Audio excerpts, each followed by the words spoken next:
नमस्कार.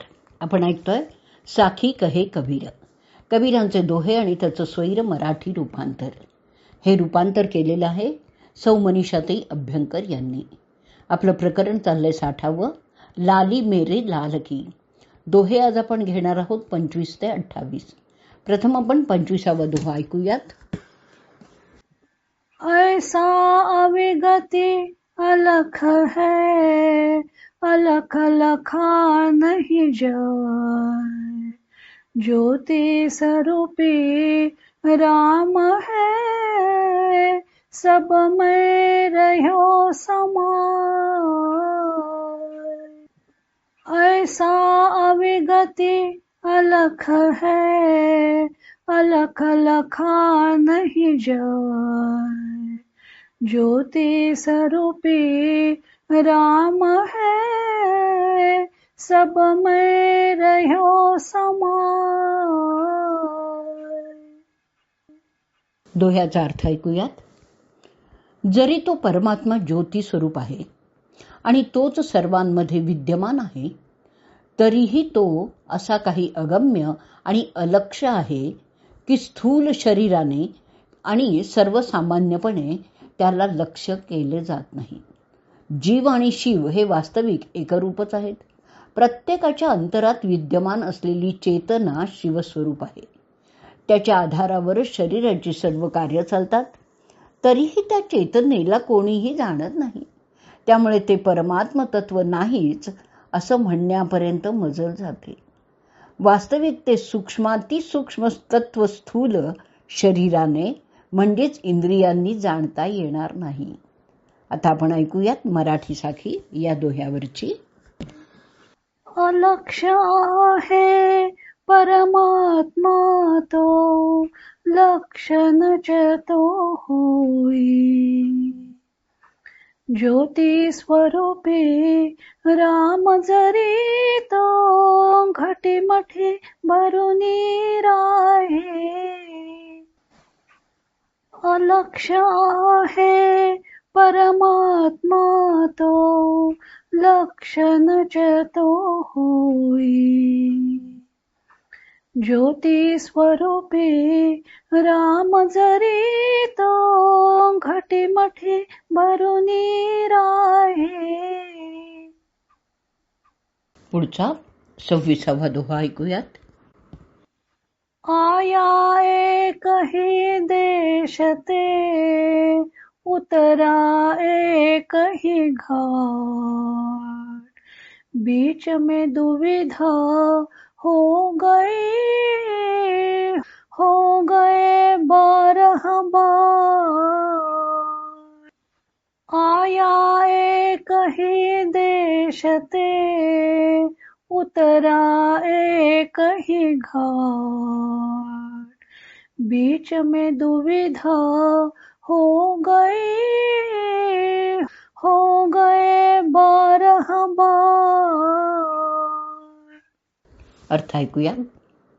एकाच प्रदेशातून सर्व आलेले आहेत आणि एका संसारूपी घाटावर उतरलेले आहेत. परंतु मध्येच अज्ञानामुळे असा काही भेदभाव निर्माण झाला की सगळ्या जणांच्या 12 वाटा झाल्या. सर्वजण परमात्म स्वरूपच असूनही ते आपलं परमात्म स्वरूप ओळखत नाहीत.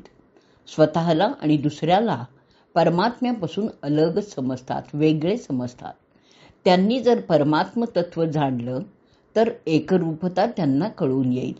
परंतु अज्ञानामुळे ते एकाच मार्गाचे यात्रेकरू असूनही प्रत्येकाची वाट वेगळी होते. आता आपण ऐकूयात याच दोह्यावरची मराठी साखी. प्रदेशातून आले का, उतरले एकच घाटा. अज्ञानाने करणी केली, गेले 12 वाटा.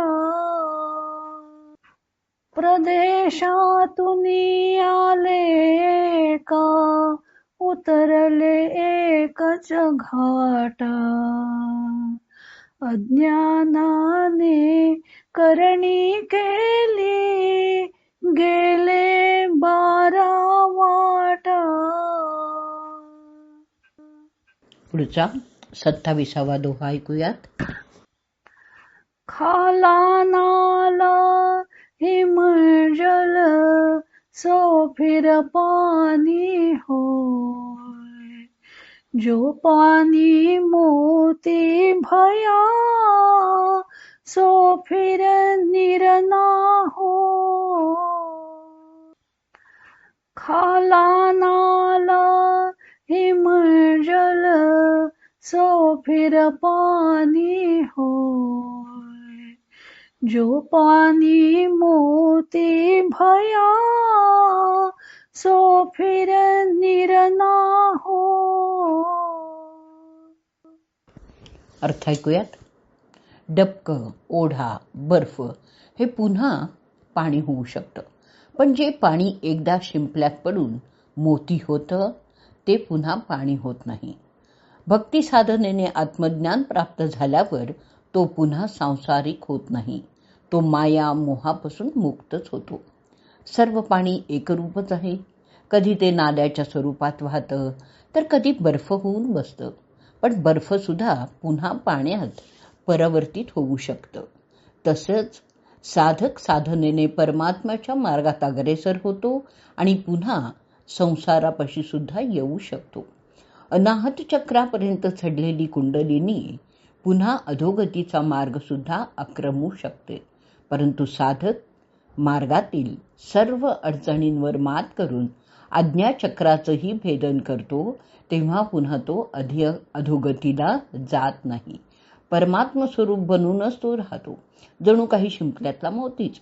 स्वाती नक्षत्रात शिंपलं आपलं तोंड उघडून पाण्यावर तरंगत असतात. स्वाती नक्षत्राच्या पाण्याचा थेंब त्यात पडला की ते डोळे मिटून घेतात आणि समुद्राच्या तळाशी त्या थेंबाचा मोती बनवण्यात गुंगून जातात.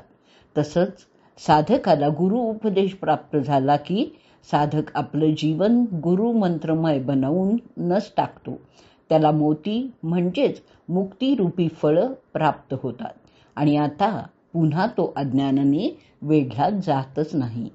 आता आपण ऐकूया याच दोह्यावरची मराठी साखी. नाला ओढा बर्फ जाहले, पुन्हा ते पाणी होई, शुक्तीमध्ये मोती बनते, मग ते न पाणी होई. नाला ओढा बर्फ जाहले, पुन्हा ते पाणी होई, शुक्तीमध्ये मोती बनते, मग ते न पाणी होई. पुढचा 28वा दोहा ऐकूयात. या मोती कुछ और है, वा मोती कछु और. या मोती है शब्द का, व्यापी रहा सब ठोर. या मोती कुछ और है, वा मोती कछु और. या मोती है शब्द का, व्यापी रहा सब ठोर. दोह्याचा अर्थ ऐकूयात. हा मोती वेगळा आहे, तो समुद्रातला मोती वेगळा आहे. हा शब्दज्ञानाचा मोती आहे जो सर्व स्थानांमध्ये व्याप्त आहे. तो मोती फक्त समुद्रातल्या शिंपल्यातच असतो. इथे कबीरांनी मोती बनलेला साधक आणि शिंप्यातला मोती यांची तुलना केलेली आहे. साधनेने साधक सुद्धा मोती स्वरूपच बनतो. शिंपल्यात पाण्याचा मोती बनल्यावर तो मोती पुन्हा पाणी बनत नाही. तसंच साधक देखील एकदा साधनेने मोती स्वरूप झाल्यावर म्हणजेच साधनेने मुक्त झाल्यावर पुन्हा संसाराशी एकरूप होत नाही. हे दोन्ही मोत्यात साम्य जरी असलं तरी दोघांमध्येही खूप फरक आहे. शिंपल्यातला मोती समुद्रातच राहतो. प्रत्येक शिंपल्यातला मोती वेगवेगळाच राहतो, परंतु गुरुमंत्राने जो साधक मोती बनला तो परमात्म तत्वाशी एकरूप होतो. सर्व काही एकच आहे असंच त्याला भान येतं. आता आपण ऐकूया की ह्या दोह्यावरची मराठी साखी आणि या साखी बरोबरच आजचा भाग आपण इथे संपवणार आहोत. हा मोती अन तो मोती, फरक किती तो आहे. तो मोती राही सागरी, हा सर्व व्यापून राहे. हा मोती अन तो मोती, फरक किती तो आहे. तो मोती राही सागरी, हा सर्व व्यापून राहे.